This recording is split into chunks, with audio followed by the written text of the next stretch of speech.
नीति तू अभी तक तैयार नहीं हुई और तू रो क्यों रही है? आप ऐसा मेरे साथ कैसे कर सकते हैं माँ? 1 साल से मैं ये सब घिन आने लगी है मुझे खुद से। आपको कोई फर्क नहीं पड़ता ना माँ? बेटा तू तो सब जानती है ना कि हमारे घर के क्या हाल है, और आदित्य की पढ़ाई का खर्चा भी है ना।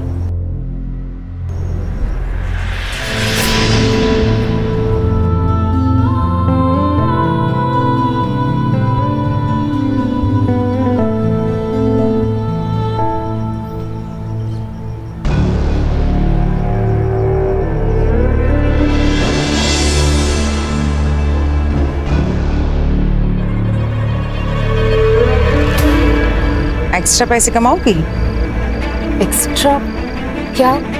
ज्यादा कुछ नहीं, बस कस्टमर को जाके थोड़ा कॉपरेट करने का। वो कहते हैं ना, कस्टमर इज किंग।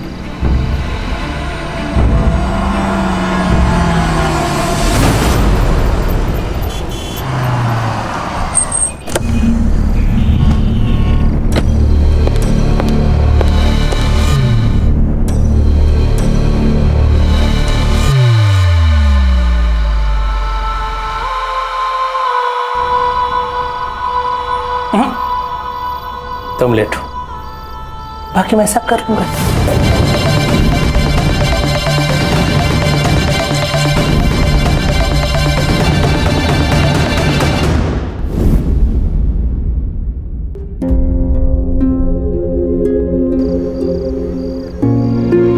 ये अपने डील का,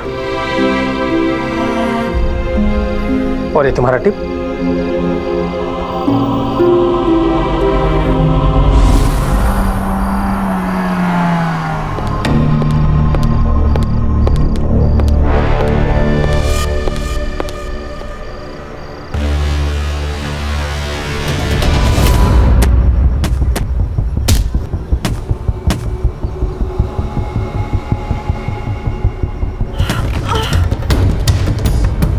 लगी तो नहीं?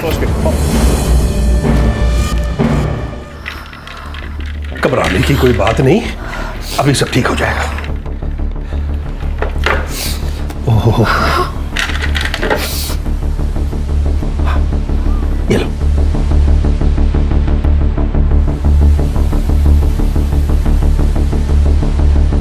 अब मेरी बात मानो, यहां थोड़ा आराम कर लो। एकदम से चलोगी तो चक्कर आ जाएंगे।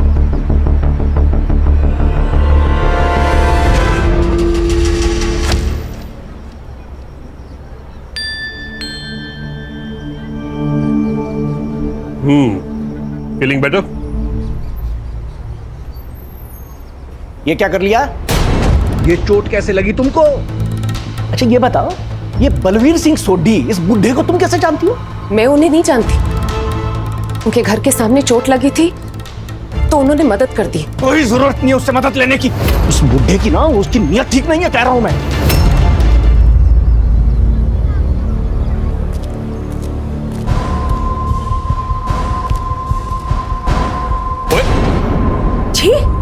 ये क्या देख रहे हैं आप? ला मेरा फोन। शर्म नहीं आती आपको ये सब देखते हुए? उसमें शर्म की क्या बात है? किसने लिंक फॉरवर्ड किया था? मैंने खोला, मुझे क्या पता था कि ये सब निकलेगा।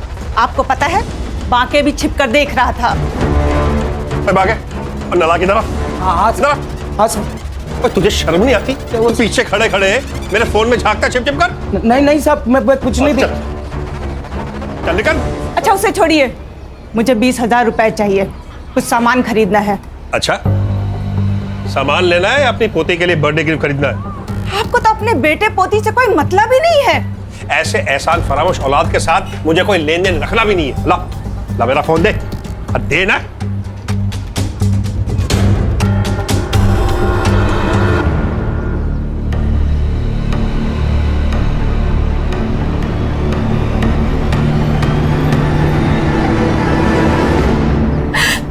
मुझे ये सब मजबूरी में करना पड़ रहा है, मेरे पास और कोई रास्ता नहीं। मैं अभी बात करता हूँ तुम्हारे बाप से। नहीं अंकल, आप ऐसा कुछ मत करिएगा अंकल। आप जानते नहीं मेरे पापा को, पता नहीं वो क्या करेंगे मेरे साथ। मेरी जिंदगी तो खराब हो गई अंकल, कम से कम मैं अपने भाई की लाइफ तो सुधार लूं। नहीं अंकल प्लीज, मैं आपके हाथ जोड़ती हूँ अंकल, प्लीज आप कुछ मत करिएगा। क्या कर रही हो तुम? अच्छा कोई बात, रो मत, मैं कुछ नहीं कहूँगा। बस चुप हो। ये लड़की शर्म नहीं आती? तेरी बाप की उम्र के आदमी है ये क्या बक रहे हो तुम? मैं बक रही हूँ। और ये क्या कर रही है? अपने बाप की उम्र के आदमी के साथ चिपक रही है। आपको पता है ये कैसे कैसे कपड़े पहनती है, देर रात तक बाहर रहती है, लगता है इसने आपको भी फंसा लिया है। फालतू बकवास बंद कर अपनी। नीति नीति नीति रुको तो। नालायक, उस बाजारू लड़की के लिए आपने मुझे थप्पड़ मारा। अब मैं यहाँ एक पल भी नहीं रुकूंगी। क्या कर रहा है अपने उस कमीने बेटे के साथ? जा रही हूँ। तो जा ना, जा के रहा अपने उस लड़के के साथ में। कोई नहीं चाहिए मुझे।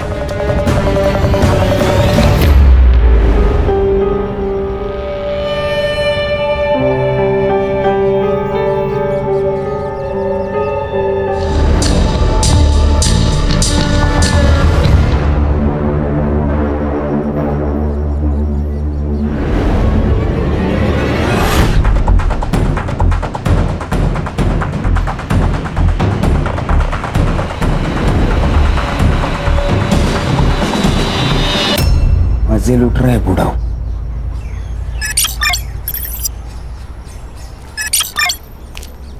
अरे जयराम माके भैया। जयराम पांडे जी, जयराम। और गांव से हुआ है? अरे हाँ बिल्कुल।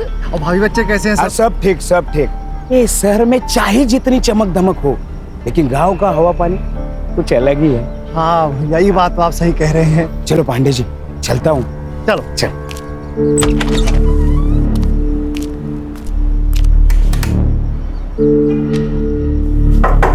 साहब, सोडी साहब, सुबह सुबह पेग लगा के ढेर हो गए लगता है आज।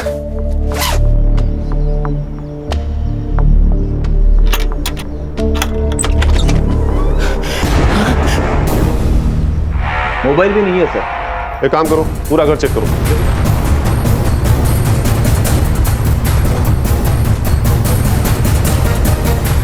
सर, मर्डर वेपन जैसा कुछ भी नहीं मिला और ना ही कोई फोन मिला है।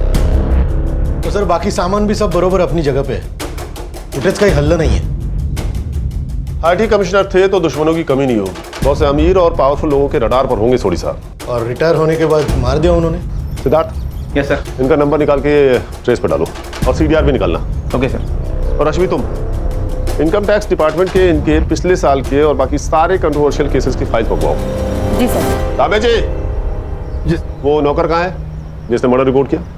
परिवार में बीवी और एक बेटा है, लेकिन हमारे साथ अपने बेटे से बातचीत ही नहीं करते थे। उनके बेटे ने मनपसंद लड़की से शादी भी की थी, इसीलिए उन्होंने बेटे और बहू को निकाल दिया। और पत्नी? वो थी ना साहब, वो उन्हीं के साथ रहती थी, लेकिन कुछ दिन पहले उनका बहुत झगड़ा हुआ। वो हमारे साहब का और नीति मैडम का अफेयर चल रहा था ना, इसलिए अनु मैडम घर छोड़ के चली गई। नीति मैडम? हाँ साहब। जानते हो कौन है? हाँ साहब, सब जानते हैं सोसाइटी में उनको। और तुम गांव गए हुए थे? हाँ जी साहब। कब? साहब वो 4 मई को साहब, 11 बजे की बस थी। सर पूरा घर छान मारा लेकिन कहीं पे कुछ नहीं मिला। लेकिन एक बात सस्पिशियस है सर, टेरेस लॉक है। कोई जरूरी कागजात या कोई फाइल्स मिसिंग ऐसा कुछ? वो अलमारी में बंद है। और चाबी कहाँ है? साहब के पास ही रहती थी। और टेरिस की? उसकी भी। मुझे जाने दो, ये मेरा घर है। छोड़। बलबीर जी! बलबीर जी! उस नीति ने मेरे पति को खा लिया। मुझे तेरे पापा को छोड़कर नहीं जाना चाहिए था। मेरे पति बिल्कुल सठिया गए थे, अपने बेटे की उम्र की लड़की पर लट्टू हो गए थे। दिन भर नीति हमेशा उसको फोन करना, उसकी फोटो देखना, और कुछ दिन पहले तो उसने हद ही कर दी। आप ये ऐसे ही नहीं कर रहे। एक अनजान लड़की को प्रॉपर्टी में हिस्सा दे रहे हो। अरे इस प्रॉपर्टी में तेरा हिस्सा भी है। अगर वो लड़की आज के बाद आपके आसपास भी आए ना तो देखना। ओए, वो एक बात सुन ले तू। ये फैसला ना मैंने पूरे होशो हवास में लिया है और अब तुम दोनों यहाँ से निकलो और दोबारा अपनी शक्लें नहीं दिखाना। बलबीर तो जैसे उसका असली चेहरा देखना ही नहीं चाहते थे। और क्या था नीति का असली चेहरा? पूरी सोसाइटी में बदनाम थी वो लड़की। ओ, नीति के फैमिली को पता था क्या उसके इस अफेयर के बारे में? इंस्पेक्टर साहब आप सुन क्यों नहीं रहे हो? मेरी बेटी मिसिंग है। अरे तुम क्या को नहीं सुनता है? तुमको बोला ना 24 घंटे के बाद आने का थाने में मिसिंग कंप्लेंट करने को। साहब समझो ना बात को साहब, मेरी जवान बेटी है। साहब यही उस नालायक लड़की के माँ बाप है। इनकी आवारा बेटी ने मेरे पति के साथ ये सब किया। है मैडम, तुम इससे बात करो मेरी बेटी के बारे में। आप मेरी बेटी को ढूंढिए साहब, कुछ भी करके ढूंढिए साहब। सर इस बूढ़े सोडी ने मेरी बेटी का जीना हराम कर रखा था। सारा दिन उसी के पीछे पड़ा रहता था, फिर उसे महंगी महंगी गिफ्टें देता था। ये सोने की बैंगल्स भी उसी ने दी थी। सब जब मैंने रोकने की कोशिश की तो सर हाथापाई पे उतर गया। मुझे तो लगता है सर मेरी बेटी के गायब होने में ना इसी का हाथ है। आपको कब पता चला कि नीति मिसिंग है? सर हम 3 मई को कोल्हापुर गए थे एक शादी में और नीति घर पर बिल्कुल अकेली थी। 2-3 दिन में शादी में बिजी रही तो उसे फ़ोन भी नहीं कर पाई और जब हम लोग लौट कर आए तो देखा कि नीति घर पर ही नहीं है और उसका फ़ोन भी स्विच ऑफ जा रहा था। रश्मि, इनसे नीति के सारी डिटेल्स ले लो। रश्मि, ये नीति का फोन ट्रेस पर डालो, उसका सीडीआर चेक करो और हाँ सोशल मीडिया भी। आजकल के यंग बच्चे जो अपनी फैमिली और फ्रेंड्स को नहीं बताते हैं, सोशल मीडिया पर अनजान व्यक्तियों को पक्का बताते हैं। सिद्धार्थ, सुतार, सनफ्लावर कॉलोनी जाओ, बलबीर और नीति के अफेयर के बारे में उनका क्या कहना है ये पता करो। हाँ सर। और सिद्धार्थ, बलबीर के आईटी डिपार्टमेंट्स के केसेस मंगवाओ जिसमें उसने डिफॉल्टर्स के खिलाफ एक्शन लिया था। सर वो सब तो कर ही लेंगे, पर मुझे क्या लगता है ये बलबीर सोडी को मारने का सबसे बड़ा मोटिव ये नीति गुप्ता के पास ही था। उसके पास क्या मोटिव होगा सिद्धार्थ? कुछ भी हो सकता है, प्यार, पैसा या फिर प्रॉपर्टी। अरे पर सिद्धार्थ, बलबीर ने सारी प्रॉपर्टी उसके नाम की थी ना। तेज तर ना, ये भी तो हो सकता है कि उसने ब्लैकमेल करके करवाई होगी। वाह, मतलब पूरी सोसाइटी जिससे डरती है वो एक यंग लड़की से डरेगा। ये लड़की लोग कितनी डेंजरस होती है पता नहीं आपको। क्यों सुधार वो देखा नहीं आपने? प्रॉपर्टी अपने नाम होती है, कैसे मार दिया उसको। अच्छा, तुम ये साफ साफ कैसे कह सकते हो कि सर क्या लगता है आपको किसने मारा होगा, लड़की ने या बीवी ने? सुतार, जिस केस का जवाब इतना सीधा दिखता है उसका असली जवाब उतना ही टेढ़ा होता है। ये भी हो सकता है कि किसी ने बलबीर को मार दिया हो फिर नीति को किडनैप किया हो। सर नीति की सबसे बड़ी दुश्मनी तो बलबीर की बीवी और बेटे से ही थी। बलबीर ने ही नीति को उनके हक का सारा माल दे दिया था। हो सकता है। रश्मि, अनु और दलजीत के कॉल रिकॉर्ड्स और मोबाइल लोकेशन चेक करो। और हाँ, सिंसियर लोग डिस्कशन करते हैं, डिबेट नहीं। Sorry sir. सर मैं बलबीर जी से बचने के लिए दूसरे रास्ते से ऑफिस जाती थी। पता नहीं वो कब कहाँ क्या बोल दे। सर बलबीर अंकल को तो हर बात से प्रॉब्लम थी, हमारे बाहर खेलने से लेके वॉचमैन की रेडियो सुनने तक। और पिछले हफ्ते तो उनकी वॉचमैन पांडे जी के साथ लड़ाई भी हो गई थी। इधर आ। क्या हो गया साहब? बहुत छेड़ने का शौक है तेरे को। क्या बोल रहा था तू? मैं क्या बोल रहा था? क्यों? मैडम, हमें भी हाथ घुमाने का मौका दो ना। अरे मैंने नहीं बोला था साहब। साहब तो झूठ बोल रही है साहब। झूठ बोल रही है? झूठ बोल रही है साले, किस हाथ से घुमाएगा? किस हाथ से ना? अरे साहब मर जाएंगे तो कितना मारोगे, मर जाएगा बेचारा है। ऐसे आदमी का मर जाना ही अच्छा है। नहीं, छोड़िए इसे। आइंदा ऐसी हिमाकत की ना तो जान से जाएगा। चलो साहब, हम कुछ नहीं किए साहब। कुछ नहीं किए? हाँ कुछ नहीं किए? साला तुम लोग कभी कुछ करते नहीं है ना? बोल। अरे साहब, अरे साहब। सर मैंने सोसाइटी वालों से कंफर्म किया, इसने नीति को छेड़ा था। साहब बस थोड़ा सा छेड़े, कुछ किए नहीं साहब। लेकिन साहब वो तो धंधे वाली है तो छेड़ेगा उसे। हमने सुना था कि वो बलबीर, वो बूढ़ो उसको खुश रखती थी साहब। वो कुछ भी करती हो पर तुझे उसे छेड़ने का अधिकार किसने दिया? साहब हम अकेले नहीं छेड़े साहब, वो बातें के भी लाट टपकती थी साहब। उसने ही हमसे बताया था कि वो नीति मैडम और बलबीर आपस में चिपटते लिपटते रहते थे साहब। उसका अपने मालिक के साथ में लफड़ा भी हुआ था साहब। अब है तो मर्द ही ना साहब, और नीति मैडम को देख के किसी का भी मन डोल सकता है। और ये बात नीति ने तुम्हारे मालिक को बता दिया होगा, और तुम्हारे मालिक ने तुम्हें नौकरी से निकाल दिया होगा। इसी बात पर झगड़ा हुआ था ना उससे जाने से पहले। झगड़ा हुआ था मेरे साहब के साथ, लेकिन किसी और वजह से।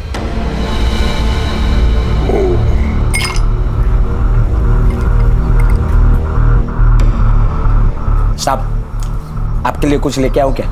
पहले तो 50,000 रुपए लेके आ जो मैंने तुझे दिए थे। क्या? 6 महीने से दबाए बैठा है तू, भूल गया क्या? हाँ, आप भी भूल जाओ। आप जैसे खूसट बुड्ढे के पास कौन टिकेगा? मैं अकेला इंसान हूँ जो टिका हुआ है। इतने का तो 50,000 रुपए तो बनता है ना।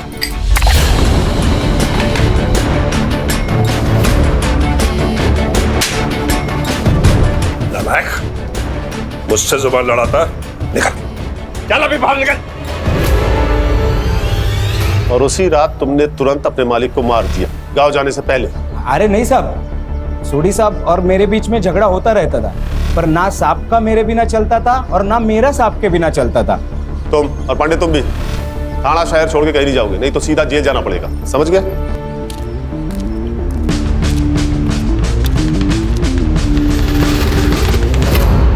सर, बलबीर सोडी ने अपनी जॉब के आखिरी साल में कुछ पावरफुल बिल्डर के खिलाफ एक्शन लिया था। कुछ 200 करोड़ का ब्लैक मनी जब्त किया था। 200 करोड़? 200 करोड़ तो बहुत बड़ा मोटिव है मर्डर करने का। इन बिल्डर्स के डिटेल्स निकालो। Yes sir. और हाँ, इस बाकी की एलिबाई चेक करो, पता करो कि 4 मई की सुबह ही अपने गांव गया था या नहीं, बस से। सर एक और बात है, बलबीर के घर से हमने जो पेपर और सामान जब्त किया था उसमें हमें एक वसीयत मिली है। किससे बनवाई थी? एडवोकेट अरविंद कुलकर्णी। बलबीर सोडी बहुत ही सुलझे हुए और कैरिंग इंसान थे ऑफिसर। और वकील साहब, हमारी जिससे भी बात हुई उन सबका कहना इससे बिल्कुल अलग है। आई एग्री, बलबीर जी को गुस्सा आता था, लेकिन उन बातों पर जिस पर हम सब लोगों को गुस्सा आता है और आना चाहिए। बलबीर जी जस्ट हेटेड रॉन्ग। कभी कभी इम्पल्सिव हो जाते थे और डिसीजंस लेते थे क्योंकि उन्हें पता था कि वो सही कर रहे हैं, फिर चाहे लोग उनके बारे में कुछ भी सोचे। जैसा उन्होंने उस लड़की को अडॉप्ट किया था। अडॉप्ट किया था? किसे? नीति गुप्ता। नीति, एक बार फिर अच्छे से सोच लो, वो पेरेंट्स है तुम्हारे। पेरेंट्स? जैसा उन्होंने मेरे साथ किया ऐसा तो कोई दुश्मन के साथ भी नहीं करता। I have decided, I want to disown them.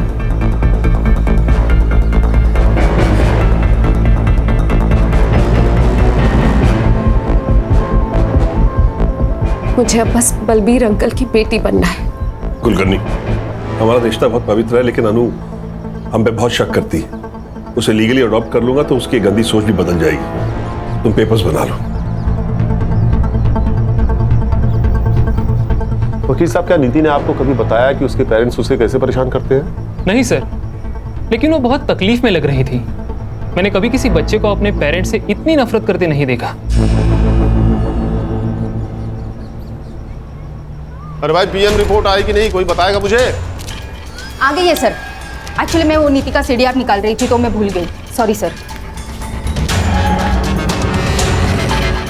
Balbir Sodhi की death excessive bleeding due to blunt force trauma से हुई है। उनका स्कल फ्रैक्चर हुआ है किसी हैवी ऑब्जेक्ट से मारने की वजह से। टाइम ऑफ डेथ 9:30 PM 4 मई। सर उसी दिन सुबह बाकी अपने घर के लिए निकला था और ये नीति की फैमिली एक दिन पहले कोल्हापुर के लिए। सर मुझे तो लगता है कि ये मर्डर बलबीर की फैमिली ने किया है और इस एडॉप्शन वाली कहानी के बाद तो सबसे बड़े सस्पेक्ट वही है। वो सब तो ठीक है सिद्धार्थ, लेकिन ये नीति है कहाँ? उसके गायब होने की वजह क्या हो सकती है? सर मैंने उसका सीडीआर चेक किया। उसने लास्ट टाइम अपना फोन 4 मई को शाम के 7 बजे यूज किया था। एक यूएस में अपने भाई आदि से और दूसरी किसी शीला से।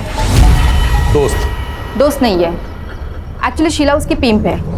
शीला पिंप थी? मतलब नीति प्रोस्टिट्यूट? हाँ शायद। एक मिनट सर। हाँ बोला, क्या बदबू? अरे लेकिन वहां से हमने बॉडी उठवाई है मैडम, वो स्मेल कहीं और जगह से आ रही होगी। आप अच्छा, हम चेक करते। सर वो कॉलोनी वालों का फोन था, उनका कहना है कि बलबीर के घर से अभी भी बदबू आ रही है। बदबू? हाँ चलो देखते हैं। चला मोरे, चला लोग।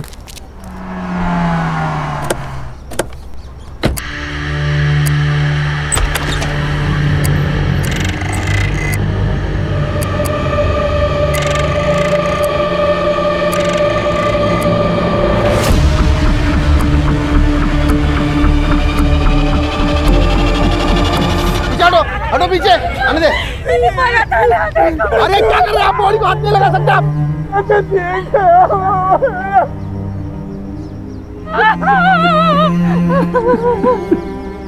ऊपर जो इम्प्रिंट मिली है उसे साफ करने की कोशिश की गई है। हम ट्राई कर रहे हैं, लेकिन मुझे नहीं लगता कुछ मिल सकता है। देखिए, ये प्रिंट इस केस को सॉल्व कर सकता है। डायरेक्ट एविडेंस है ये, so please do your best. Okay sir. Sutar, ये नीति और बलबीर की फैमिली के फिंगरप्रिंट्स लो, बाकी और पांडे के भी। इन सबके पास मोटिव था इन मर्डर्स का, पर हमें और सस्पेक्ट्स एंगल को एक्सप्लोर करना होगा। ये शीला से मिलते हैं पहले। हाँ, चलाती हूँ मैं एस्कॉर्ट सर्विस। तो पहले तो लीगली था ना, अब इनलीगली हो गया है क्या? नहीं, बिल्कुल नहीं, इलीगल तो नहीं है। तो फिर सर आपको भी कुछ कैटलॉग सिखा दूं? खुश हो जाएंगे आप। तेरी खुशी तो मैं निकाल दूं, रुक। रश्मि, शीला जी, हम यहाँ नीति गुप्ता के बारे में जानने आए हैं। अब ये मत कहिएगा कि आप उसे जानती नहीं है। हम यहाँ उसके फोन और मैसेजेस के थ्रू आए हैं। और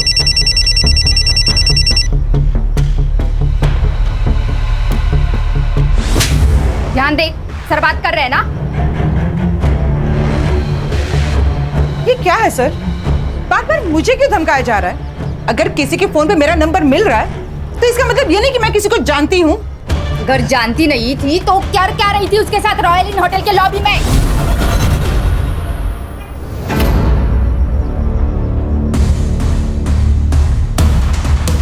देखिए शीला जी, हमारे पास सीसीटीवी फुटेज है जिसमें आपको नीति को कई बार पिकअप और ड्रॉप करते हुए देखा गया है।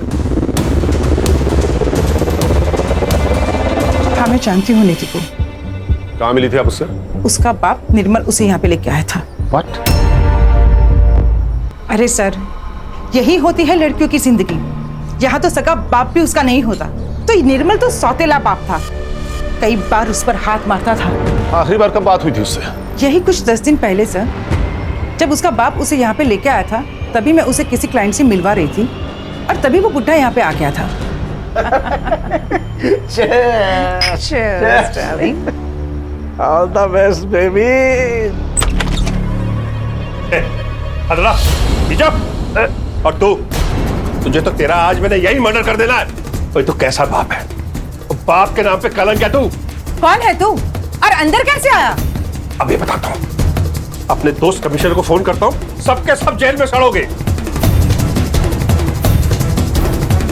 अरे रिटायर्ड आईटी कमिश्नर है ये, सरफिरा है। अच्छा है जो मेरा पागलपन तू समझ गया है।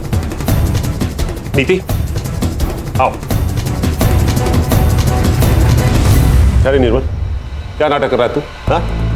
बलवीर ने नीति को बचाकर बाप होने का फर्ज निभाया और तूने बाप होकर भी उसे बेचा, उसे धंधा करवाया। और क्या करता मैं? दारू की लत ने मेरा सारा बिजनेस चौपट कर दिया था। ज्योति ने मुझसे शर्त रखी थी कि अगर शादी करेगी तो बेटे को यूएस भेजना पड़ेगा पढ़ने के लिए। तो तूने बेटी को बेचना सही समझा? अरे एक मासूम बेटी को बाप का सहारा देने के बजाय उसे यूज किया तूने।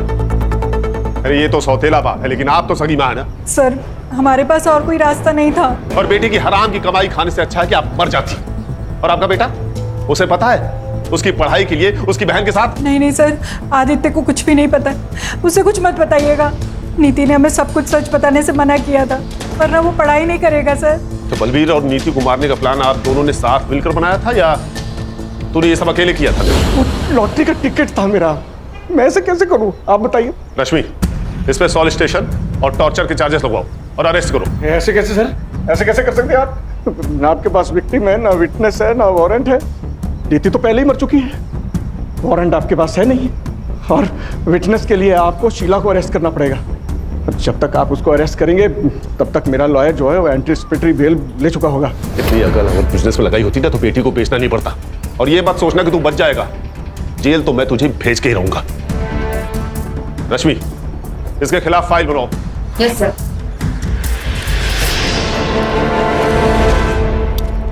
सर, अनु और दलजीत के कॉल रिकॉर्ड्स और लोकेशन एकदम क्लीन है। दोनों मर्डर के टाइम घर पे ही थे और मैंने उन बिल्डर का भी फॉलोअप किया, एकदम क्लीन है। कोई सस्पिशियस मनी या कॉल ट्रांजैक्शन नहीं है किसी का। सर, मैंने बस स्टॉप का सीसीटीवी फुटेज चेक किया। ये वाकई सुबह 11:30 बजे की गाड़ी पकड़कर अपने गांव चला गया था। निर्मल और ज्योति के सीडीआर? सर, मैंने चेक किया, वो मर्डर के वक्त कोल्हापुर में ही थे।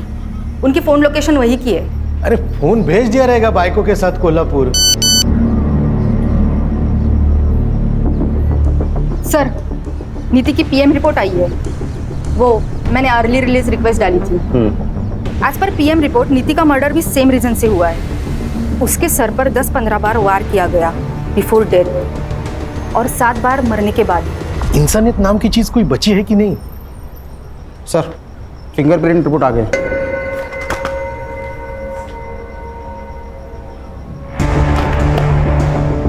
फॉरेंसिक वालों को सिर्फ 48% फिंगरप्रिंट्स मिले हैं, जबकि कोर्ट में कम से कम 50% फिंगरप्रिंट्स की जरूरत पड़ती है। सर एक बार ये किसी से मैच हो जाए ना, तो उसके खिलाफ हम कोर्ट के लिए सबूत ढूंढ ही लेंगे। ठीक है, जितने भी सस्पेक्ट्स हैं सबसे फिंगरप्रिंट्स मैच कराओ और ये रिपोर्ट मुझे जल्द से जल्द चाहिए।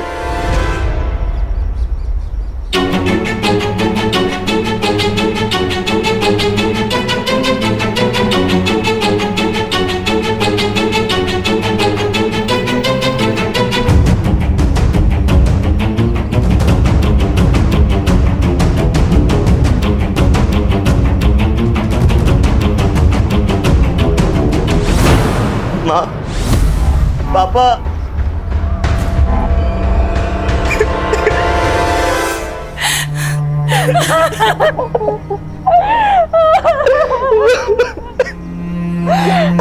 नीति नहीं बची। तुम नीति के भाई आदित्य हो ना? हाँ सर, मुझे जैसे ही पता चला मैं यूएस से पहली फ्लाइट पकड़कर सीधा यहाँ आ गया। सर प्लीज उसके कातिल को मत छोड़ना।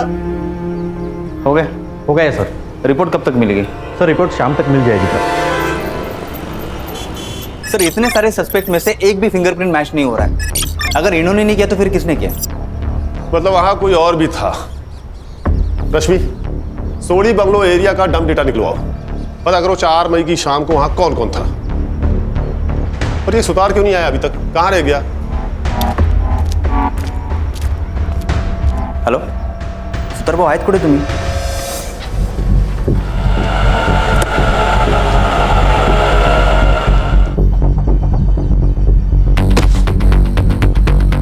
कहाँ जा रहे हो? मैं वापस यूएस। क्यों? मेरे एग्जाम से और दी के बिना यहाँ पढ़ाई में मन नहीं लगता।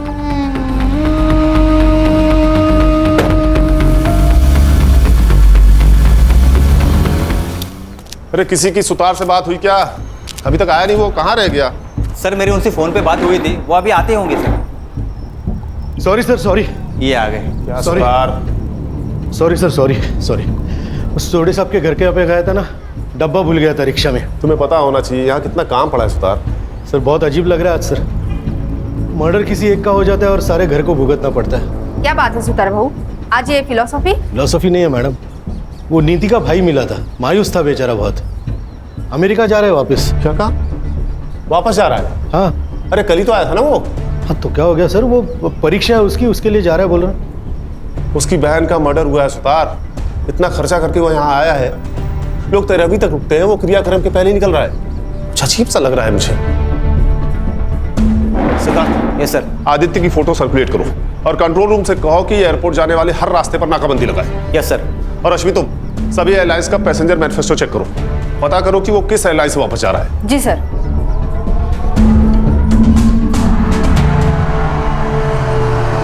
अरे क्या हुआ, गाड़ी वाड़ी क्यों रोकी? नाकाबंदी है सर।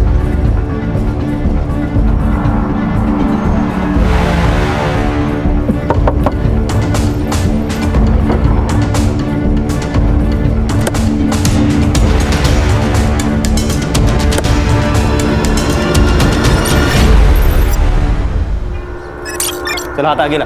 छोड़ो। चल हाथ आगे ला। अरे व्हाट इज दिस नॉनसेंस यार? छोड़ो। सिद्धार्थ बोल। ये लो कौन से कॉन्स्टिट्यूशन में लिखा है? मैं अपने फिंगरप्रिंट्स नहीं दूंगा। I have rights. देखो बेटा, जो ज्यादा राइट करते हैं ना वही सबसे ज्यादा रॉन्ग होते हैं। क्या कहा था तूने? तू 2 दिन पहले आया था, हाँ? तो 3 मई को मुंबई के रॉयल होटल के बाहर क्या कर रहा था तू? 3 मई की होटल के बाहर की सीसीटीवी फुटेज है।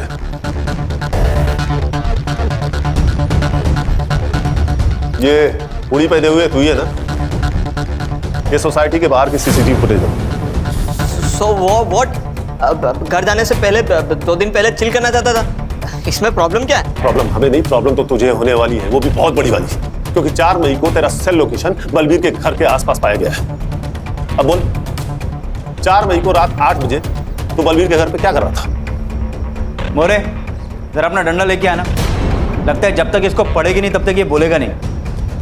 अरे रुकिए, मैं सब बताता हूँ। बोल। सर मैं क्या करता सर, मेरे यूएस वाले फ्रेंड ने दी की एक फोटो एस्कॉर्ट सर्विस पर देख ली थी। वो सब मेरा मजाक उड़ाने लगे थे, कह रहे थे कि मेरी दी प्रोस्टिट्यूट है, वो जब मुंबई आएंगे तो मेरी दी के साथ मजा करेंगे। सर मुझे यकीन नहीं था, तो सर मेरे सामने कस्टमर बनकर मेरी दी से चीट की सर मैं दी को पूछता था। शी बिट्रेड मी सर, धोखा दिया सर उन्होंने। और इसलिए तू 2 दिन पहले ही आ गया और उन दोनों का पीछा किया।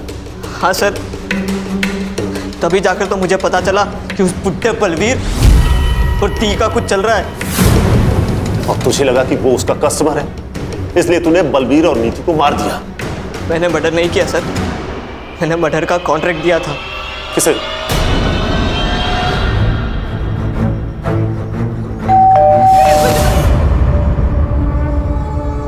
वो साहब, इस लड़के ने मेरा और सोडी साहब का झगड़ा सुन लिया था। इसी ने लाख रुपया दिया था उन दोनों को मारने का। फिर उन दोनों का फोन और मारने का हथौड़ा मैंने तोड़ के गटर में फेंक दिया साहब। पर तू उसी दिन सुबह बस पकड़कर गांव चला गया था ना? हाँ साहब, उसी बस में गया मैं, क्योंकि प्लान ही वही था। यहाँ से बस पकड़ूंगा और भिवंडी उतर के वापस आऊंगा काम खत्म करने, और फिर से रात को चला जाऊंगा अपने गांव। मुझे कोई रिग्रेट नहीं है। अरे दी के साथ तो यही होना था, जो हुआ ना अच्छा ही हुआ। उसकी गलती एक ही थी कि वो चुप रही, वो भी सिर्फ तुम्हारे लिए। तुम्हारे पेरेंट्स ने उससे जबरदस्ती ये काम करवाया। और बलवीर सोनी, वो उसका कस्टमर नहीं थे, उन्होंने उसे लीगली अडॉप्ट किया था ताकि उस गंदगी से बाहर निकाल सके, उसे वो सब कुछ दे सके जो वो डिजर्व करती है। लेकिन तूने उससे वो सब कुछ छीन लिया। क्या हो गया सर? इधर चकाचौंध वाली जिंदगी जीनी है, पैसे की लत लगा लेते हैं, हाई प्रोफाइल में रहने का सबको। ये सब करने के लिए आदमी कुछ भी कर जाता है। अरे गरीब आदमी को देखो, क्या वो जीता नहीं है? इंसान अगर उसूल वाला हो तो पैसे निकालने के सही रास्ते निकाल ही लेता है। हमारे देश की लड़कियों को भी समझना होगा, शोषण घर वाला करे या बाहर वाला, आवाज उठाना जरूरी है। फिर वो चाहे कोई भी हो, अपना बाप हो, भाई हो या कोई और। किसी के लिए खुद को दांव पर लगाना सही नहीं है।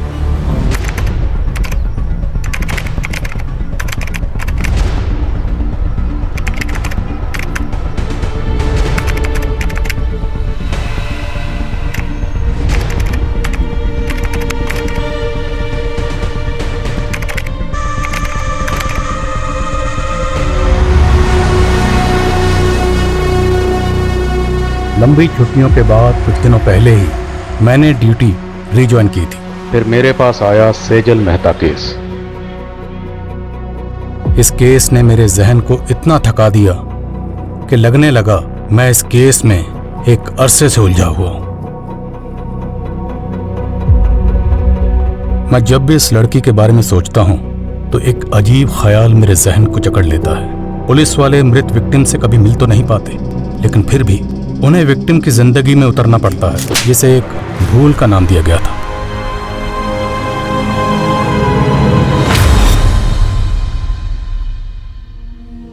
अक्सर ऐसा क्यों होता है? जो लोग दूसरों के हक के लिए लड़ते हैं, किस्मत उनके हक में गलत फैसला सुना देती है। मेरी जिंदगी के कई पन्ने थे, लेकिन हर पन्ने पे 3 शब्द जरूर लिखे होते थे: जोश, जज्बा और जज्बात। Case number 26, Aditya Jain versus Radhika Jain. Your honour, violence का कोई जेंडर नहीं होता है। एक औरत के भी हाथ होते हैं जो कि मर्द पे भी उठ सकते हैं, और एक बीवी भी अपने पति को असॉल्ट कर सकती है। योर ऑनर, मेरे क्लाइंट आदित्य डोमेस्टिक वायलेंस के विक्टिम हैं। जब रिश्ते हिंसा की बलि चढ़ते हैं तब जज्बाती चोट जिस्मानी चोट से ज्यादा दर्द भरी होती है। एंड योर ऑनर, दर्द का भी कोई जेंडर नहीं होता है। योर ऑनर, और झूठ का भी कोई जेंडर नहीं होता। झूठ को सच बनाने की भूमिका चाहे जितनी भी अच्छी तरीके से कर ली जाए, लेकिन प्रूफ क्या है? योर ऑनर, ये आदित्य की मेडिकल रिपोर्ट्स हैं जिसमें उसकी पुरानी इंजरीज के प्रूफ हैं। योर ऑनर, आदित्य के फ्रेंड्स, नेबर्स हर कोई स्टेटमेंट दे चुका है और सबका यही कहना है कि वायलेंट आदित्य नहीं, राधिका है। योर ऑनर, अगर मेरे क्लाइंट चाहें तो काउंटर केस भी कर सकते हैं, बट हम कोर्ट का टाइम वेस्ट नहीं करना चाहते हैं। इसलिए आई अपील कि इस केस को डिसमिस करके डिवोर्स ग्रांट कर दिया जाए। मुझे बहुत अफसोस के साथ कहना पड़ रहा है कि एक महिला होने के बावजूद भी सेजल जी इस केस को जीतने के लिए बहुत कुछ मैनिपुलेट कर रही है। आप अपनी दलीलें नहीं प्रूव कर पा रहे हैं तो कुछ भी कह रहे हैं, but I believe in justice your honour. Domestic violence act का कई बार गलत तरह से इस्तेमाल हुआ है, सो आई होप इस केस में एक ऐसा वर्डिक्ट आए जो कि सभी डोमेस्टिक वायलेंस एक्ट को वायलेट करने वालों के लिए एक बड़ा सबक हो। सेजल, मुझे अब विश्वास हो गया है कि तुम्हारी मदद से मैं एक केस जीत सकता हूँ। मैं तुम्हें बता भी नहीं सकता हूँ कि उस औरत के साथ मैं कितनी घुटन महसूस करता था। सेजल, कब से कॉल लगा रहा हूँ, फोन भी बंद है तुम्हारा। सॉरी प्रतीक, मैं कोर्ट रूम में थी। तो मुझे यहाँ क्यों बुलाया? पहले ड्राइवर समझ रखा है। वैसे सही है, तुम्हारा वेट करता रहूँ मैं हमेशा, है ना? सॉरी यार। Aditya, he is Prateek, my fiance. Hi. Hi. अब आपका ऑर्डर हो तो चले यहाँ से। See you on the verdict day. Let's go. Bye.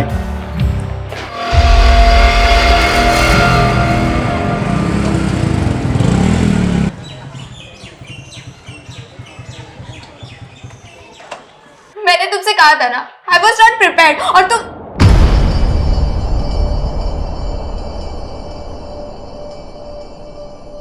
Anjali, क्या हुआ राघव? अंजलि रो क्यों रही थी? क्या किया तूने उसके साथ? क्या क्या मतलब? फ्रेंड्स हैं हम, हमारी भी पर्सनल बातें होती है। राघव, तू अभी इतना बड़ा भी नहीं हुआ है, और माँ की एब्सेंस में मैं तेरी बड़ी बहन ही नहीं, तेरी गार्जियन भी हूँ।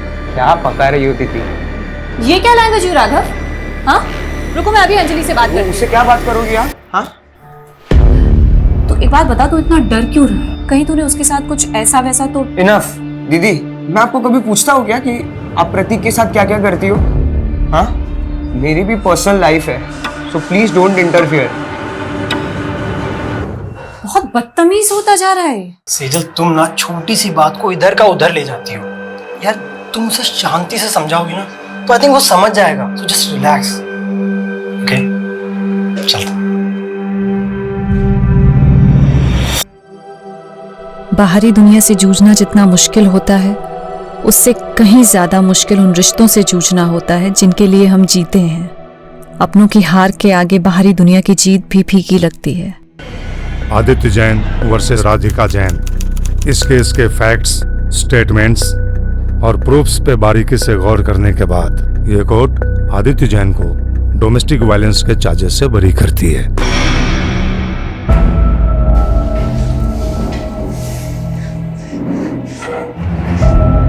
थैंक यू सेजल,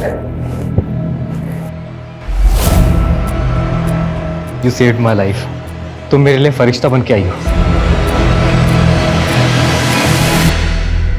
जिंदगी हर मोड़ पे मुझे कामयाब कर रही थी, पर पता नहीं था मैं एक नाकाम सफर भी तय कर रही थी।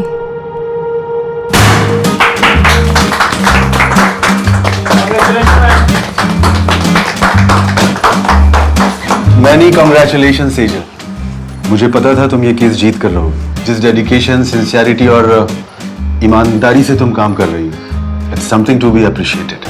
थैंक यू सर, लेकिन मुझे आपसे बहुत जरूरी बात। आज कोई काम की बात नहीं होगी, it's a celebration time. And listen guys, Sejal की जीत की खुशी में आज मैंने आप सब के लिए डिनर पार्टी अरेंज की है। एंजॉय। तुम्हें लग रहा है बॉस सेजल पे बहुत ज्यादा मेहमान हो रहे हैं। थोड़े हाई प्रोफाइल केसेस इसके लिए रिजर्व करके रखे। हम तो सिर्फ पेपर वर्क करने के लिए ना।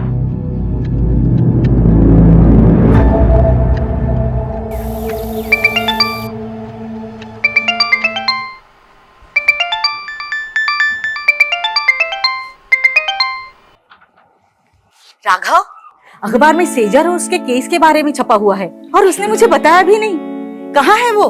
दीदी सो रही होगी माँ, मुझे भी सोने दो। 8 बज रहे हैं राघव, उठ और सेजल से कह मुझे फोन करेगी।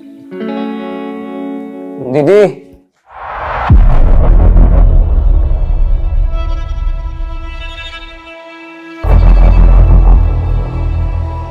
दीदी अंदर हो।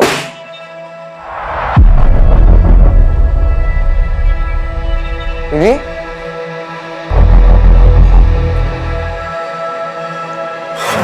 हेलो, कौन? आप कौन बोल रहे हैं?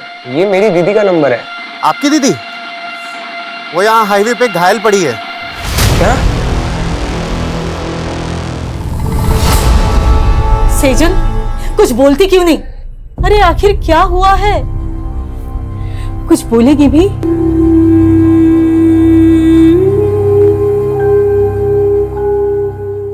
मुझे लगता है शायद दीदी के साथ रेप। क्या? इसीलिए पूरे रास्ते कुछ बता नहीं रही थी। मैंने उनसे काफी बार पूछा क्या हुआ दीदी, लेकिन उन्होंने कुछ बताया नहीं। पुलिस को बुलाना चाहिए। नहीं, मुझे सेजल से अकेले में बात कर लेने दे। तू बाहर जा।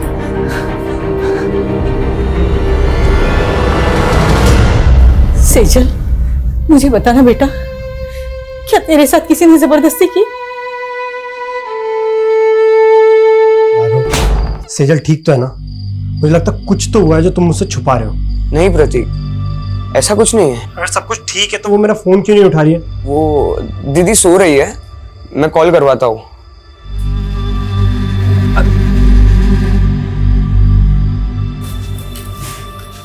पड़ोसी कुछ भी कह रहे हैं, तिल का ताड़ बना रहे हैं। लेकिन माँ सच सच बताओ, दीदी की तरह आप भी मुझसे कुछ छुपा नहीं रही हो ना? उन्होंने आपको बता दिया ना कि उनके साथ रेप हुआ है। ऐसा कुछ नहीं है, डॉक्टर को दिखाया था ना सेजल को। मुझे भी उसकी परवाह है, तू फिक्र मत कर, वो धीरे धीरे नॉर्मल हो जाएगी। नहीं, यहाँ बैठे बैठे कुछ नहीं होगा। मैं दीदी को लेके जा रहा हूँ, काम करेगी तो उनका मन बदलेगा। ठीक है, मैं भी तेरे और सेजल के साथ वहां आती हूँ।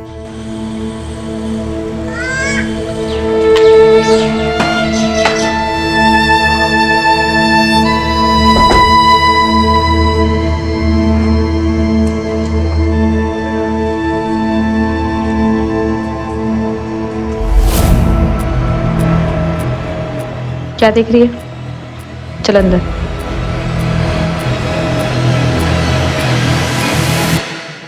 बेटा, तूने जिंदगी में कभी हार नहीं मानी। मैं तुझे ऐसे बुझा बुझा नहीं देख सकती। हम यहाँ दोबारा इसलिए आए हैं ताकि तू पहले जैसी बन सके। मैंने कभी भी किसी भी वजह से आपको दुख पहुंचाया हो तो उसके लिए आई एम सॉरी। पर प्लीज आप पहले जैसे हो जाओ ना। आप है ना, अभी मुझे जितना भी डांटोगे ना, मैं सब सुन के लूंगा। जो बोलोगे वो मैं करूंगा दीदी, आपकी सारी डांट सुन के लूंगा। आप जहाँ बोलोगे हम वहां जाएंगे दीदी। तो प्लीज पहले जैसे बन जाओ। You are my strength.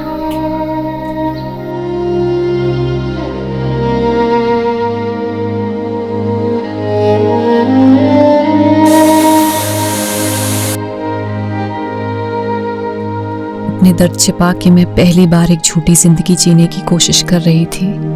सच मुझसे नाराज था या मैं सच से नाराज थी? मेरी दलीलें मुझे ही उलझा रही थी, पर अपना फैसला भी अब मुझे ही करना था। राघव, तू पक्का सेजल को लेके मुझसे कुछ छुपा नहीं रहा है ना? मैं भी पनवेल आ रहा हूँ। नहीं प्रतीक, वो हम आ गए हैं, सिर्फ 2 ही दिन हुए हैं। अरे तू सेजल का फोन क्यों बंद है? मेरी बात करो उससे। हाँ देखता हूँ।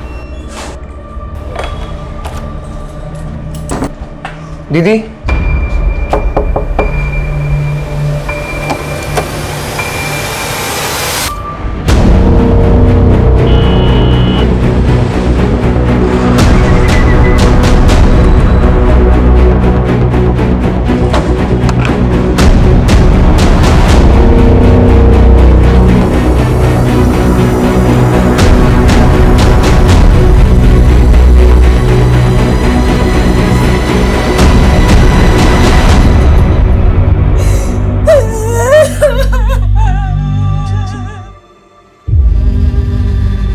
सर ये देखो। मेरी शिकायत खुद से, अपने आप से। मैं ऊपर वाले को थैंक्स बोलती हूँ जिसने मुझे ये जिंदगी दी, दुनिया के सबसे अच्छे माँ बाप दिए, प्यारा सा भाई दिया। लेकिन मुझे नहीं मालूम था मेरी एक भूल मुझे उनसे इतना दूर कर देगी। मुझसे बहुत बड़ी भूल हो गई जिसकी सजा मैं अपने आप को दे रही हूँ। मुझे हमेशा अफसोस रहेगा कि मैं आपका साथ छोड़कर जा रही हूँ। आपकी सेजल। शहर की एक युवा लॉयर सेजल मेहता की लाश घर में फंदे से लटकी पाई गई। क्या सेजल ने खुदकुशी की या ये एक हत्या है? ये सवाल फिलहाल पूरा शहर पूछ रहा है। प्रारंभिक जांच में अभी तक पुलिस कोई ठोस नतीजे पर पहुंच नहीं पाई है। ये सुसाइड नोट में सेजल ने किसी भूल का जिक्र किया। क्या भूल हुई थी? और उसके चेहरे पर चोट के निशान थे। वो चोटें कैसी आई? आप लोग बोलते क्यों नहीं है? ये सब माँ की भूल है सर। कैसी भूल? सर 15 दिन पहले होली की त्योहार की रात दीदी एक पार्टी में गई थी। वहां उनके साथ कुछ हुआ था सर। पूरी रात घर भी नहीं आई और सुबह। सेजल किसकी पार्टी में गई थी? कहाँ गई थी? अच्छा सुन, मैं तुझसे कल बात करती हूँ। क्यों? आज घर नहीं आने वाली हो? आऊंगी पर शायद थोड़ा लेट हो जाए, एक पार्टी में जा रही हूँ। उन्होंने सिर्फ इतना बताया था कि वो किसी होटल कस्तूरी में गई थी और पूरी रात घर नहीं आई थी। तो क्या ये भूल थी? या फिर आपको ये मालूम होता है कि आपकी बेटी के साथ रेप हुआ है, आपने फिर भी पुलिस में कंप्लेंट नहीं की? उस भूल का जिक्र उसने इस खत में किया। मेरी बेटी का रेप नहीं हुआ था सर। मैंने डॉक्टर से उसका चेकअप भी करवाया था। देखिए, सेजल को बहुत ही बुरी तरह से मारा पीटा गया है। कहीं ऐसी वैसी तो बात नहीं? मेरा मतलब है रेप। ये मैं कंफर्म नहीं बता सकती। अगर आप पहले सेजल को यहाँ पे लेके आए होते तो शायद मैं कुछ कंफर्म बता सकती थी। सेजल के साथ मारपीट किसने की थी? दीदी ने कुछ भी नहीं बोला था सर। वो ट्रॉमा में थी। लेकिन धीरे धीरे वो हमसे घुलने मिलने लगी थी। ऐसे कैसे सुसाइड कर सकती है वो? आप कहना क्या चाहती हैं? क्या कोई बाहर से आया और उसने जबरदस्ती आपकी बेटी को अंदर पंखे पर लटका दिया? सर कुछ समझ नहीं रहा है। मैं कॉलेज गया था और माँ शॉपिंग करने। जब घर आए तो दीदी। माना सेजल ने खुद आप लोगों को कुछ नहीं बताया, पर फिर भी उसकी हालत देखकर आप लोगों को नहीं लगा कि आप लोगों को जानना चाहिए कि पार्टी में उसके साथ क्या हुआ, किसने किया और क्यों किया? जानने की कोशिश की थी सर। बस इतना पता चला कि पार्टी उनके ऑफिस में थी। ऑफिस कहाँ पर है? Jawahar Nagar, JP associates. और सेजल आपको घायल अवस्था में कहाँ मिली थी? MG road. सर यहीं पे मिली थी मुझे दीदी। आसपास तो कोई सीसीटीवी कैमरा नजर नहीं आ रहा है। जादव सुनो, यहाँ आसपास लोगों से पूछताछ करो, पता करो किसी ने कुछ देखा है क्या।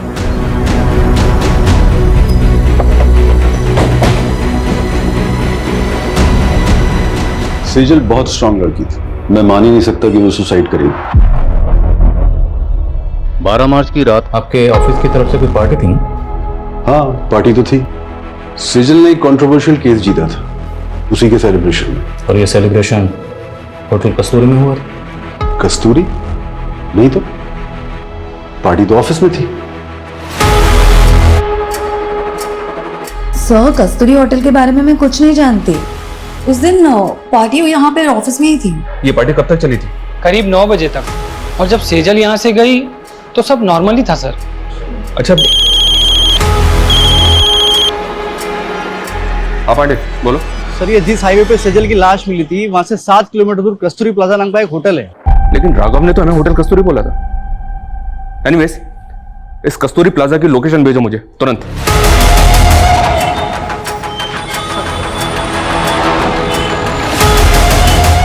नहीं सर, 12 मार्च को यहाँ कोई पार्टी नहीं थी। इस लड़की को आपने यहाँ देखा था? सर यहाँ तो बहुत से लोग आते हैं, मुझे याद नहीं है। पढ़े 12 मार्च को यहाँ पे जितने भी गेस्ट आए थे सबकी लिस्ट चेक करो और यहाँ का सीसीटीवी फुटेज भी चेक करो। चाहे सेजल यहाँ पे आई हो।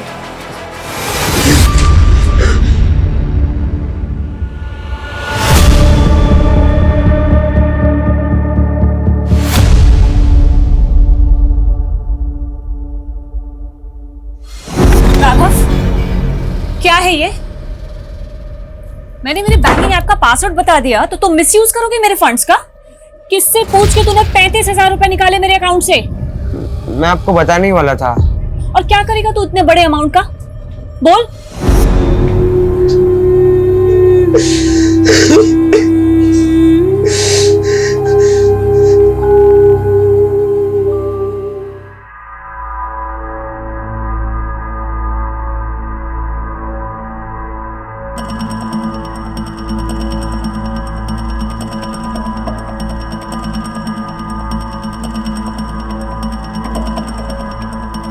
हमने चेक किया, कस्तूरी प्लाजा में 12 मार्च को कोई पार्टी नहीं थी और ऐसा कोई क्लू भी नहीं मिला है जिससे पता चले कि उस रात सेजल वहां थे। सेजल के भाई राघव ने होटल कस्तूरी कहा था और ये कस्तूरी प्लाजा है। लेकिन सर होटल कस्तूरी नाम से कोई होटल नहीं है उस एरिया में। पर पार्टी सेजल की ऑफिस में ही थी, ये तो पूरा स्टाफ करा था। 12 मार्च की ऑफिस की फुटेज चेक करके देखते हैं सर, शायद कोई क्लू मिले जिससे पता चले कि उस रात सेजल के साथ हुआ क्या था। 12 मार्च के हादसे को फैमिली वजह मान रही है, जबकि हमें सेजल की लाश उसके 15 दिन बाद 27 मार्च को उसके घर पर ही मिली। भाई ये फैमिली हमें पार्टी और होटल के चक्कर में बेवजह उलझा तो नहीं रही। उनके बयान अटपटे तो हैं। भाई कह रहा है कि उसका रेप हुआ था, माँ कह रही है कि उसका रेप नहीं हुआ था। और ये सुसाइड नोट, इस सुसाइड नोट में सेजल ने किसी भूल का जिक्र किया। जब उनसे पूछा गया कैसी भूल, इस बात का उनके पास कोई जवाब नहीं। आपको लग रहा है ये मर्डर भी हो सकता है? मर्डर के एंगल को भी रूल आउट नहीं किया जा सकता। मर्डर या सुसाइड, 12 मार्च से लेकर 27 मार्च तक फैमिली की एक्टिविटी पता करो। 12 मार्च पे फोकस करो और पता करो कि 12 मार्च को सेजल ऑफिस के अलावा और कहाँ कहाँ गई थी। 13 मार्च से 24 मार्च के बीच ये फैमिली पनवेल में थी सर। तो पनवेल में अपने खबरियों को एक्टिव करो और पनवेल से लौटने के बाद 24 मार्च से लेकर 27 मार्च के बीच में फैमिली में क्या क्या हुआ सब पता करो। और जिस डॉक्टर ने सेजल को एग्जामिन किया था उससे मिलना पड़ेगा, और जिस लड़के से सेजल की मंगनी हुई थी उसे ही पूछताछ के लिए बुलाओ। मैंने 14 मार्च को सेजल का चेकअप किया था। उसके घाव 2-3 दिन पुराने थे। 6-7 जगह तो ब्लड क्लॉट्स हुए थे। ऐसा लग रहा था मानी जैसे कुछ बेल्ट की चीजें से मारा गया है। सेजल का रेप हुआ था नहीं? मैं इसको लेके श्योर नहीं हूँ। इनफैक्ट मैंने सेजल के मॉम को भी बोला था। आपकी सेजल से कुछ बात हुई थी? उसने आपको कुछ बताया कि उसके साथ ये सब कैसे हुआ? मैंने सेजल को बहुत पूछा पर उसने कुछ बताया नहीं।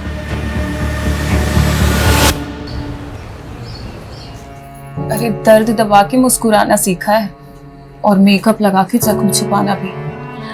जब तक जवानी है बिक रहे हैं, अभी का कमाया हुआ ही आगे चल के उम्र ढलने के बाद काम आएगा, समझी? माना सेजल की फैमिली ने आपको कुछ भी साफ साफ नहीं बताया कि सेजल के साथ क्या हुआ था, पर आपको कुछ तो अंदाजा हुआ होगा कि सेजल के साथ ऐसा किसने किया होगा। हमेशा खुश ही दिखती थी। मेरे लिए सोच पाना मुश्किल है कि उसके साथ में ऐसा कुछ हुआ है। 12 मार्च को सेजल के ऑफिस की कोई पार्टी थी। अब अगर सेजल उस पार्टी में जाती तो जाहिर सी बात है आपको तो पता ही होता ना। मेरी इस बारे में उससे फोन पे भी बात हुई थी। प्रतीक, बॉस ने ये केस जीतने की खुशी में एक पार्टी रखी है, लेकिन मुझे ये सेलिब्रेशन बिल्कुल अच्छा नहीं लग रहा है। पर हुआ क्या? मुझसे बहुत बड़ा गूफअप हो गया। गूफअप? कैसा गूफअप? सर क्लियरली मुझे कुछ नहीं पता है, but it was something related to her work. Sejal ने ये लॉ फॉर्म 4 साल पहले ज्वाइन की थी, और इसमें गौर करने वाली बात है वो ये कि सेजल ने जितने भी केसेस जीते थे या जितने भी केसेस पे वो काम कर रही थी, उनमें से ज़्यादातर केसेस वो थे जो पहले उसकी कुली कविता के पास थे। मतलब कविता के केस सेजल को दिए जा रहे, जबकि पहले सेजल कविता को असिस्ट कर रही थी। सर ऑफिस की फुटेज में भी हमने कविता और सेजल के एक और कलीग विकल्प को पॉइंट आउट किया था।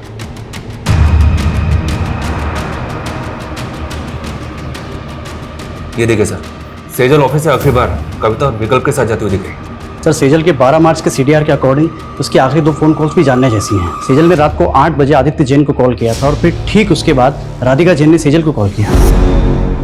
आदित्य जैन सेजल का क्लाइंट था और राधिका आदित्य की बीवी। राधिका ने आदित्य पे डोमेस्टिक वायलेंस के चार्जेस लगाए थे, केस किया था और इसी केस को सेजल ने जीता था जिसकी खुशी में पार्टी हो रही थी। मुद्दा यह है कि सेजल का क्लाइंट था आदित्य जैन, फिर राधिका ने इसे कॉल क्यों किया? कहीं ऐसा तो नहीं कि राधिका से हार बर्दाश्त नहीं हुई? और ऐसा पॉसिबल है सर। आदित्य और राधिका से मिलो और सेजल के ऑफिस में नए सिरे से पूछताछ करनी पड़ेगी। उस पार्टी वाली रात सेजल आप दोनों के साथ पार्टी से बाहर गए थे, कहाँ गए थे आप लोग? देखिए सर, हम सिर्फ उसके साथ ऑफिस से बाहर तक गए थे। बॉस को तुम पे कितना भी प्राउड हो, पर मेरा असली प्राउड तो तुम हो। मेरी छोटी सी असिस्टेंट ने इतनी तरक्की जो कर ली। तरक्की मैंने आपको छोड़ने के बाद ही की है। तो वो कहते हैं ना कि बरगद के नीचे कोई और वृक्ष नहीं पनप पाता, मैं भी नहीं पनप पाती। इसलिए विकल्प, थिंक अबाउट योर फ्यूचर। अच्छा, तो तुम शुरू से ही इतना बोलती हो? राज ना बहुत ज्यादा मीठा बोल रही हूँ। Thank you ma'am for appreciating me. Excuse me. हम तभी वहां से चले गए थे। उसके बाद मैंने उसे एक लड़की के साथ जाते हुए देखा। लड़की? जी सर। कौन थी वो लड़की? I don't know her. Actually काफी अंधेरा था तो मैंने उसे ठीक से देखा नहीं। ऑफिस के बाहर की 12 मार्च की सीसीटीवी फुटेज निकलवा। अगर ये लोग सच बोल रहे हैं तो पता तो चले सेजल उस रात किस लड़की के साथ गई थी।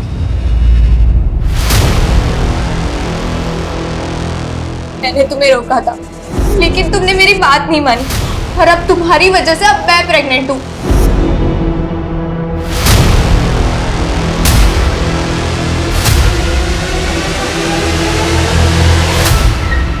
यार आज तो एक भी ग्राहक नहीं फंसा। मेरे को तो खड़े खड़े नींद लग रही है। चलना घर चलते हैं। मेरी तो बुकिंग आ गई। इसको पूछना इसको 2 चाहिए क्या? मेरा भी बोनी हो जाएगा। अरे ये मेरे को देने में तो बार्गेनिंग करता रहता, तुझे कहाँ से देगा? जा तू जाके सो जा।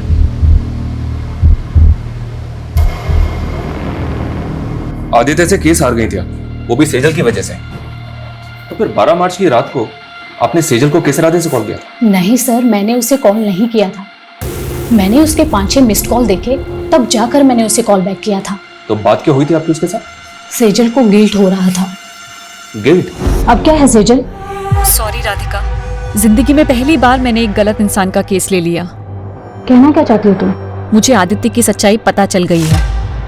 आई नो, आदित्य नहीं बल्कि तुम डोमेस्टिक वायलेंस का शिकार हुई हो। मैं खुद सेजल की बात सुनकर हैरान थी सर। ऊपर से वो बोल रही थी कि वो मेरे लिए आदित्य के खिलाफ लड़ेगी। हाँ बोलो। सर ये आदित्य के घर पे तो ताला है और मैंने पता किया ये 12 मार्च से ही गायब है और काफी दिनों से इसका फोन भी बंद आ रहा है। आदित्य का 12 मार्च से गायब होना और आदित्य की वाइफ राधिका का ये कहना कि सेजल को उसके लिए गिल्ट हो रहा था, मामला कुछ समझ में नहीं आ रहा। इस गिल्ट को क्या हम सुसाइड नोट में लिखी भूल से कनेक्ट कर सकते हैं? तो फिर सवाल यह है कि इस केस को जीतने के बाद 12 मार्च को जो पार्टी दी गई, सेजल उसमें शामिल थी। सेजल उस पार्टी में क्यों गई? राधिका की बात पर हम ऐसे ही यकीन नहीं कर सकते, हमें खुद क्रॉस चेक करना होगा। Right sir. जिस औरत पर अपने पति को टॉर्चर करने का आरोप हो वो सेजल से बदला लेने के लिए उसको भी तो टॉर्चर करवा सकती है। तो फिर आदित्य क्यों गायब है? सर शायद उसको भी राधिका नहीं गायब करवाओ, वो उसका राज जानता था। अब इस राज से पर्दा तभी उठ सकता है जब हमें पता हो कि आदित्य क्यों गायब हुआ और कैसे गायब हुआ।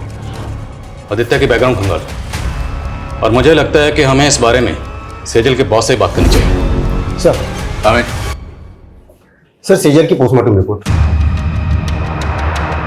पोस्टमार्टम रिपोर्ट के मुताबिक कॉज ऑफ डेथ स्ट्रैंगुलेशन, मतलब मौत दम घुटने से हुई। जिस्म पर चोटों के निशान थे, पर पोस्टमार्टम रिपोर्ट रेप कंफर्म नहीं करती। वो शायद इसलिए क्योंकि पोस्टमार्टम उसकी मौत के काफ़ी दिनों बाद किया गया। मुमकिन है कि रेप हुआ क्योंकि लड़की के साथ ज़बरदस्ती तो हुई थी। सेजल की हैंडराइटिंग मैच हो रही है और हमारी पनवेल के खबरियों से इंफॉर्मेशन मिली सर। कैसी इंफॉर्मेशन? पनवेल में सेजल के चाचा चाची रहते हैं। पिछले 7 सालों से दोनों परिवार के बीच कोई बातचीत नहीं है। दरअसल सेजल के पापा की दुकान थी जो सेजल के चाचा ने हड़प ली थी। शैलेंद्र, मेरे पति के गुजरते ही तूने अपने रंग दिखाने शुरू कर दिए। पहले उनका बैंक अकाउंट फ्रीज करवा दिया और अब उनकी दुकान हड़प ली। अरे मैं अपने बच्चों की देखभाल कैसे करूंगी? मैं हूं ना, खर्चा उठा लूंगा तुम सबका। वो दुकान मेरे पापा की थी चाचा जी, आप वहाँ सिर्फ नौकरी करते थे और ऐसे कह रहे जैसे हम पे एहसान कर रहे हैं। बस सेजल, भाभी समझाओ इसको। भैया के बाद कोई नहीं है मेरे अलावा तुमको पालने वाला। पाला मेरे पापा ने है आपको चाचा, अपनी दुकान में काम देके, और आप हमें पालोगे। जबान को लगाम दो इसकी, नहीं तो हाथ पैर जबान सब काट के रख दूंगा। और भूता है ना तो आके हासिल कर लेना वो दुकान। शैलेंद्र ने हमें सताया तो बहुत था सर, और शैलेंद्र के उस थप्पड़ ने सेजल के अंदर बहुत बड़ा परिवर्तन ला दिया था। कैसा परिवर्तन? लॉ पढ़ रही थी सर। उन्होंने ठान लिया था कि चाचा से हमारा हक लेकर रहेगी। दिन रात उन्होंने पढ़ाई की और उसके साथ साथ पार्ट टाइम जॉब भी करती थी। चाचा के खिलाफ केस की पैरवी उन्होंने खुद की थी सर। उसने अपने जीवन की हर लड़ाई जीती थी सर। समझ में नहीं आता खुद से कैसे हार गई। क्या लगता है आप लोगों को, क्या शैलेंद्र सेजल के साथ ऐसी ज्यादती कर सकता है? सर आप 7 साल पुरानी बातें कुरेद रहे हैं और इन बातों को हम कब का भूल चुके हैं। हमने हमेशा सेजल और राघव को अपने बच्चों की तरह माना था। विश्वासघात उन्होंने किया। उस दुकान पर इनका भी बराबर का हक था, लेकिन सेजल ने चालाकी से। छोड़ना अब ये सब बातें, कहिए और कुछ है जो आप पूछना चाहते हैं? 12 मार्च को किधर थे आप? यही पनवेल में। पनवेल में कहाँ पे? अपने घर पर ही था। आई डोंट बिलीव राधिका सच बोल रही। राधिका अपने हस्बैंड आदित्य को टॉर्चर करती थी and it's proven in the court.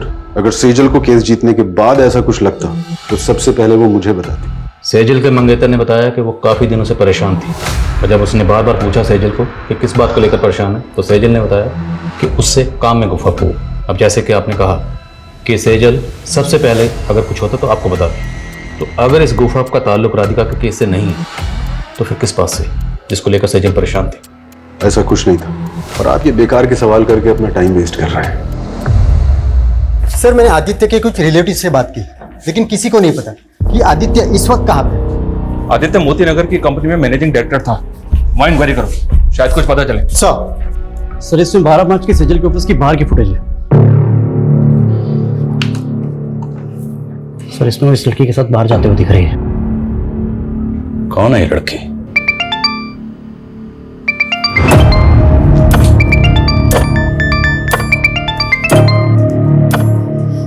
हाँ बरखा बोल। सिमी, गाड़ी वाले ने मुझे बहुत टॉर्चर किया। मुझे पैसे भी नहीं दिए और मेरे सारे पैसे ले लिए। मेरे पास ना वापस आने के लिए पैसे नहीं है। तू घबरा मत बरखा, कहाँ है तू बता मुझे, मैं आती हूँ तुझे लेने।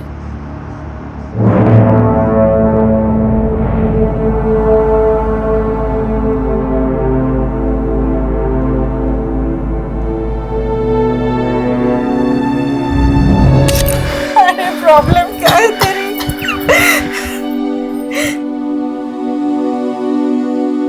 क्या चाहता है तू? फिर से मैं वही दिन देखूं? हाँ?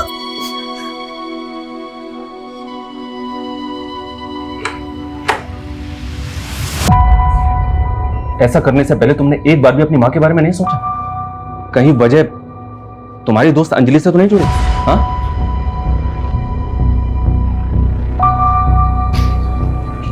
ये देखो, और मैं बताऊं कि 12 मार्च की रात को अंजलि सेजल से मिलने क्यों गई थी? 35,000 रुपए राघव कोई छोटी मोटी रकम नहीं होती है। और क्या करेगा तू इतने बड़े अमाउंट का? क्या हुआ? सच सच बता, बात क्या है? दीदी, अंजलि प्रेग्नेंट है। इतनी बड़ी बात तुमने हमसे छुपाई? सर मैं गिल्ट में था, कहीं मेरी इसी भूल की वजह से तो दीदी ने। सॉरी।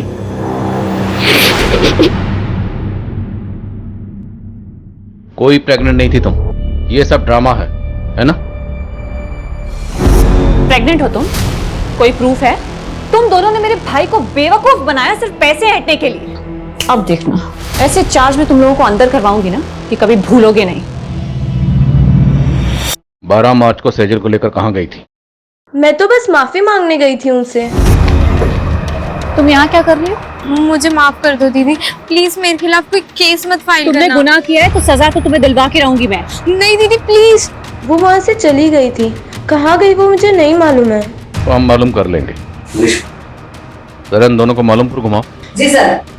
माना तुमने हमसे पहले अंजलि की बात छुपाई, पर हमें अभी तक किसी भी होटल कस्तूरी का पता नहीं चला है। दीदी ने मुझे यही बोला था कि वो उस रात होटल कस्तूरी जा रही थी। अगर होटल कस्तूरी वाकई है तो कहीं तो होगा। हर छोटे मोटे होटल की लिस्टिंग करो और ढूंढो होटल कस्तूरी को। और सेजल अपने भाई राघव को एमजी रोड पर मिली थी। एमजी रोड से लेकर सेजल के ऑफिस तक जहां जहां सीसीटीवी है सबकी फुटेज निकलाओ, फुटेज स्कैन करो। सर, ये आदित्य जिस कंपनी में एमडी था वहां से अचानक से रिजाइन करके चला गया। ऑफिस में इंक्वायरी की तो पता चला कि ये वहां पे काम करने वाली लड़कियों को फेवर देने के लिए उनका शारीरिक शोषण किया करता था।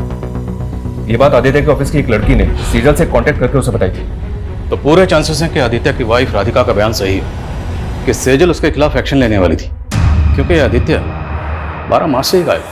आदित्य के ऑफिस से उसके बारे में एक और लीड मिली है सर। शायद ये अपने मामा के घर पे हो सकता है। उठो।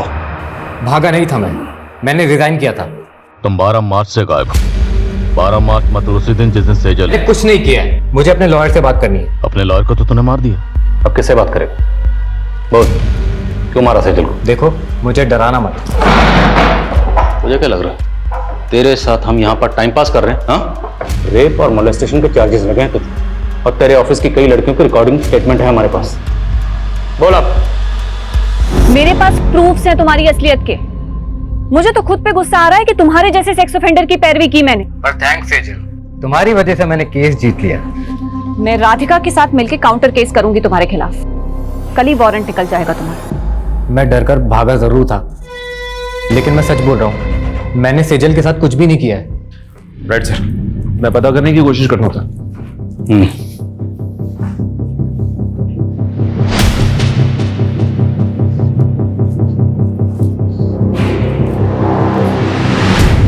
सेजल ने जिस भूल का जिक्र किया था, क्या भूल ये थी कि उसने आदित्य जैसे गलत आदमी की पैरवी की? अगर हाँ, तो फिर वो 12 मार्च से लेकर 27 मार्च तक खामोश क्यों थी?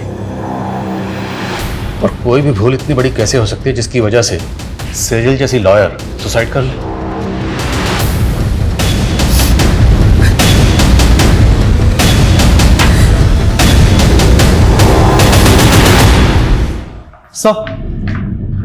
सर सेजल ने 5 मार्च को कोर्ट में पिटीशन फाइल की थी, जिसमें उसने कोर्ट से अपील की थी कि 7 साल पहले उसके पिता की मौत हार्ट अटैक से नहीं बल्कि उनकी हत्या हुई थी। सर पिटीशन तो अंडर कंसिडरेशन है, लेकिन सेजल को यह शक था कि उसके चाचा शैलेंद्र का हाथ इसमें था। लेकिन सेजल ने पिटीशन 7 साल बाद क्यों फाइल की? आखिर 7 साल बाद उसके हाथ में ऐसा क्या सुराग लगा हो? सेजल की माँ को भी इस बारे में कुछ नहीं पता, लेकिन सर वो हमें शैलेंद्र के बारे में भी कोई सबूत नहीं मिल रहा है। अगर सेजल की पिता की हत्या के पीछे वाकई उसके चाचा शैलेंद्र का हाथ था और उसके बावजूद वो 7 साल से बाहर है, तो मतलब प्लानिंग लंबी की होगी। और अब सेजल 7 साल बाद उस पर मर्डर चार्जेस लगाकर उसे अंदर करवाने वाली थी। मोटिव स्ट्रांग है। इस शैलेंद्र के बारे में पता करो, उसकी हर एक हरकत पर नजर रखो। Okay sir.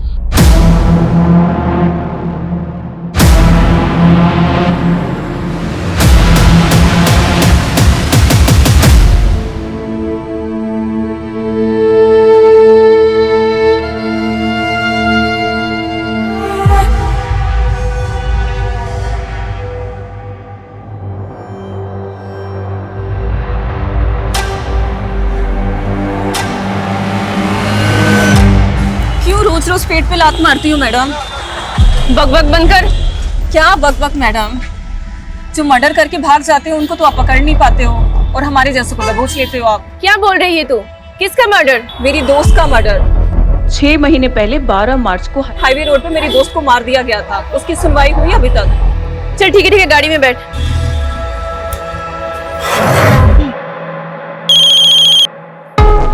हाँ बोल। सोनू खबरी बोल रहा हूँ साहब। वो आपके हाईवे वाले केस का क्या हुआ? उन्होंने की बोला ऐसा क्या? अरे साहब वो क्या है ना कि मैंने सुभाष नगर पुलिस को एक चेक लेकर टिप दिया है, और वहाँ पे एक प्रोस्टिट्यूट बोल रही है कि उसकी फ्रेंड का 2 महीने पहले वहाँ पे मर्डर हुआ। मर्डर? हाँ साहब। क्या 12 मार्च को एमजी रोड पर एक और मर्डर हुआ था? हाँ सर, और सेजल भी 2 महीने पहले एमजी रोड पे बेहोशी की हालत में मिली। वो लड़की कौन थी जिसके बारे में खबर नहीं होता है? सर उसका नाम सिमी है, प्रोस्टिट्यूट है, आज ही अंदर हुई है। इस सिमी से मिलकर चांस लेते, शायद कोई काम की बात पता चले। साहब मेरी दोस्त थी बरखा, उसका एक्सीडेंट हुआ था। लेकिन आपने तो पहले कहा था कि मर्डर हुआ था।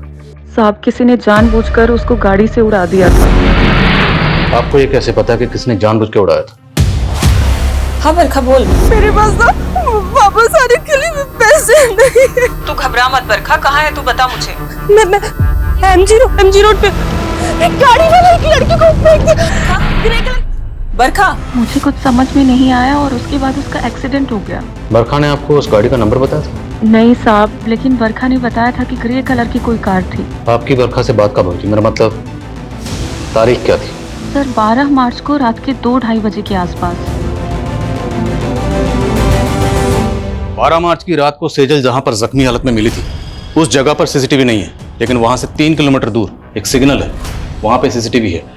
और रास्ते में कोई भी राइट या लेफ्ट टर्न नहीं है, सीधा रास्ता है। उस सीसीटीवी की फुटेज स्कैन करो, जितनी भी सफेद रंग की गाड़ियां दिखती हैं सबकी लिस्टिंग करो। सर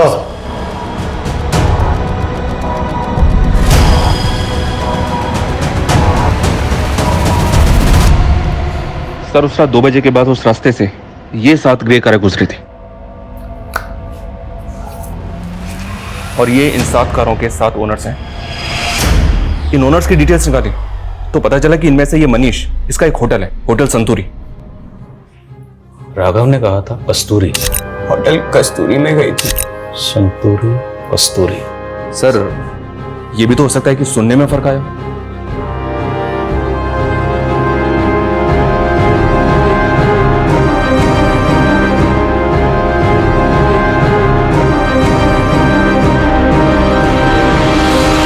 मेरा यकीन कीजिए सर, मेरी सेजल से कोई दुश्मनी नहीं थी। मैं तो बेकार में ही अपने दोस्त के लफड़े में फंस गया। कौन दोस्त?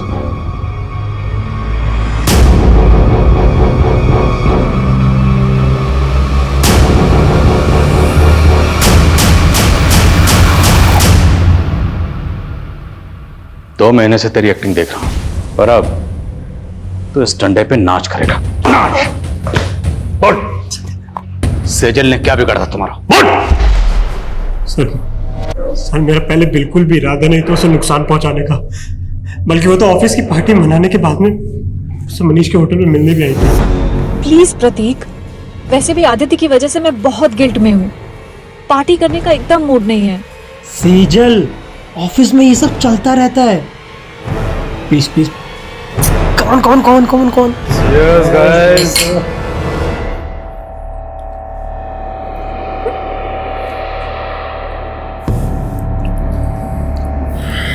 सेजल,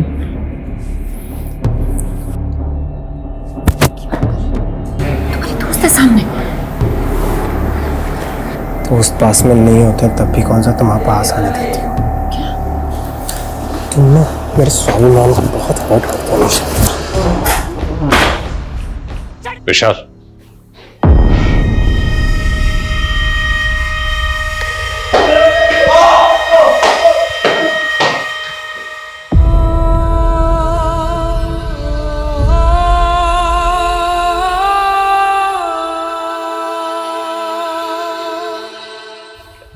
सर सेजल के साथ उसके अपने मंगेतर ने इतना सब किया, फिर भी वो 15 दिन तक चुप रही। जबकि सेजल कोई आम लड़की नहीं थी, एक लॉयर थी। एक ऐसी लॉयर जो लोगों के इंसाफ के लिए ईमानदारी से लड़ती थी। सेजल प्रतीक को बचपन से प्यार करती थी। उसने प्रतीक पर आंख बंद करके भरोसा किया, लेकिन प्रतीक ने उसके भरोसे को तोड़ा। जब इंसान को किसी अपने सबसे ज्यादा करीबी से धोखा मिलता है तो उस इंसान का पूरी इंसानियत से भरोसा उठ जाता है। सेजल के साथ भी यही हुआ। उसने अपने सुसाइड नोट में यही लिखा कि उसे लग रहा था कि प्रतीक पे भरोसा करके उसने अपनी जिंदगी की सबसे बड़ी भूल की। वो भूल जरूर थी, लेकिन सबसे बड़ी नहीं। सबसे बड़ी भूल थी उसका अपनी जिंदगी को खत्म करना, खुदकुशी करना। हम सब की जिंदगी में दुश्वारियां आती हैं, परेशानियां आती हैं, लेकिन उन परेशानी से लड़ते हुए, दुश्वारियों से जूझते हुए, जद्दोजहद करते हुए जिंदगी में आगे बढ़ना होता है। इसी का नाम जिंदगी है। मौत किसी मसले का हल नहीं है।